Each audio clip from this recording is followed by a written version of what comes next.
Moments before midnight, a hospital maternity ward on the outskirts of Salt Lake City.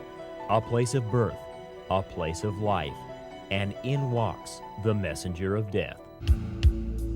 2125 en route. We have a man upstairs with a gun. Inside of the nursery, he is firing the gun at this time. He said, "They're making me mad. I'm going to start shooting, and I'm going to start with the babies." Oh, God. Stop! He has shot a nurse. He is Richard Worthington, a 40-year-old Utah landscaper turned religious fanatic, a man so obsessed with being a father that he was willing to commit murder in a maternity ward when he and his wife could have no more children. It's important in Mormon religious doctrine that you multiply and replenish the earth. And it is not unusual for Mormon families to have 10 or 12 children. Yet for Richard Worthington, the father of 8 children, the pursuit of a large family went well beyond any religious duty. It became his personal obsession, and one of the many ways he used to control and dominate his longtime wife, Karen. He loved to control, and I think that's what this is all about. It's not about more kids, it's not about all the other stuff, it's about control. But after 10 difficult pregnancies, including 2 miscarriages, Karen Worthington had had enough.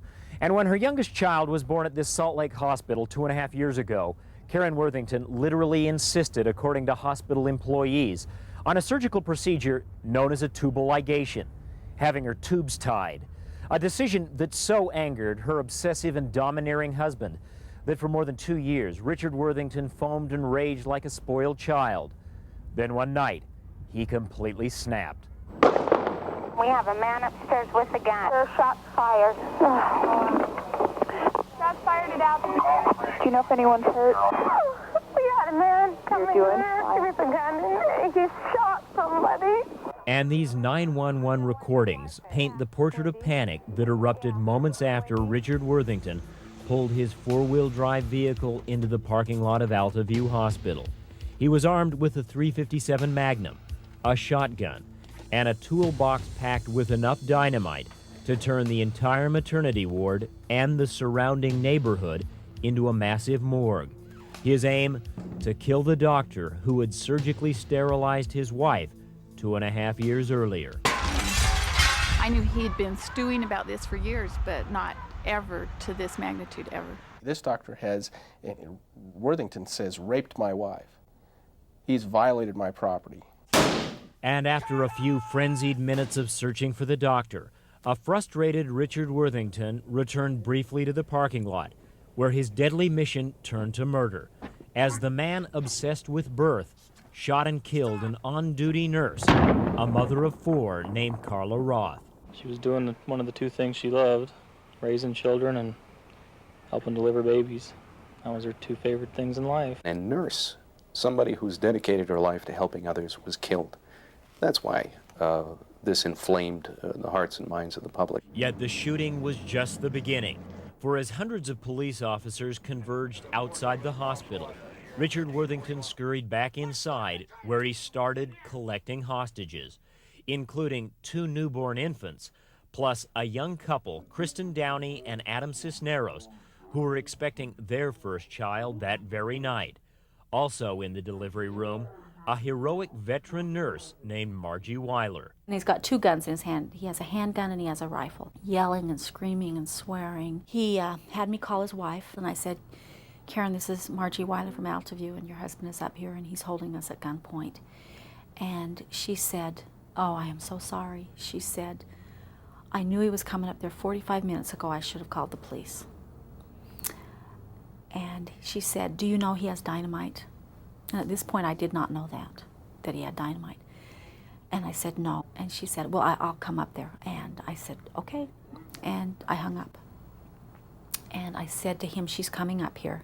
And at that point, he shot the telephone. He is a coward whenever confronted by authority, and he's real brave and real macho when he's around people that are weaker than he is.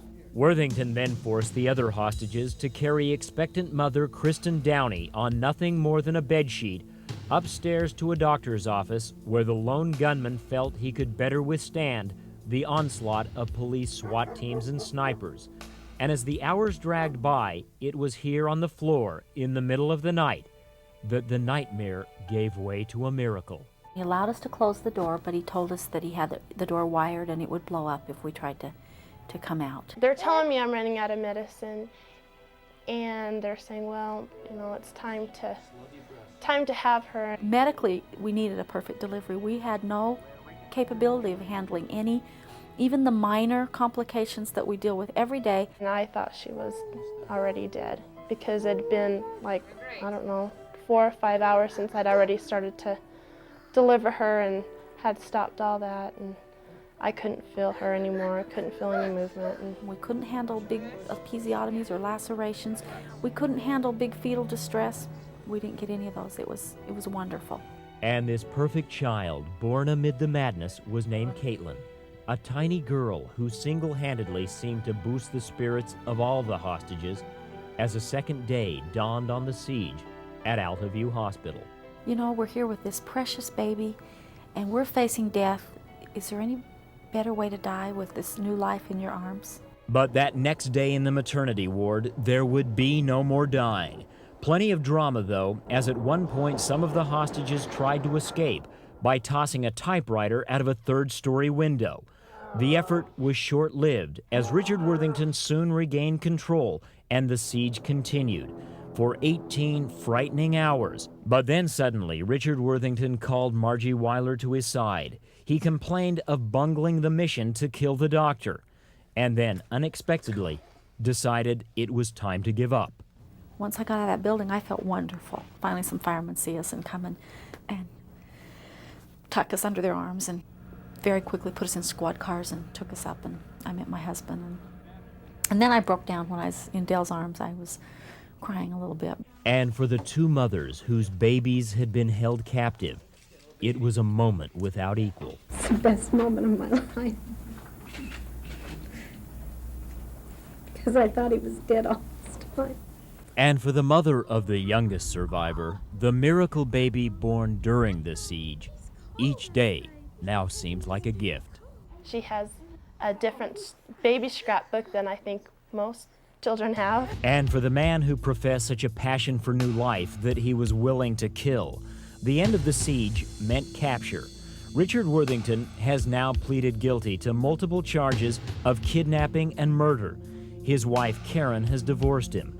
And for his cowardly deeds in the maternity ward at Alta Hospital, Richard Worthington has been sentenced to spend at least 35 years in a Utah state prison.